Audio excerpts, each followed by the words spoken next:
Ini ada mobil masuk jurang sana. Tadi malam mogok sekitar jam 2 malam. Ini bawa minyak. Saya solar nih sama ini. Parah. Tuh. Parah. Tuh, ini di kejadiannya di tanjakan Limopuri. Karena memang di sini memang agak sadis juga tanjakannya sana. Tanjakan mana nomor ada? Oh iya. Kini gadi kotorana. Hah?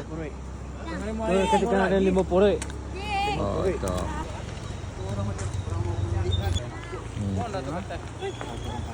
Kita deh bang. Ah, bilo kejadiannya dah. Milo ya kita. Bilo kejadiannya tadi kok. Tadi malam, Pak. Jam berapa kejadiannya, Pak? Jam 2 dan 3 ya. Ini.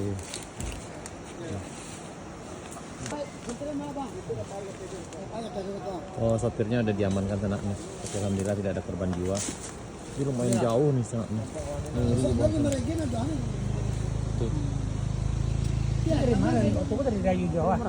Dia ini datanya dari arah Moroai sana. Nah, ini kejadiannya di Kampung Limopuri, Kenagarian Kenagarian Kotoranah nih, Kecamatan Bayang Utara, Kabupaten Selatan, Provinsi Sumatera Barat. Ini mobilnya nih.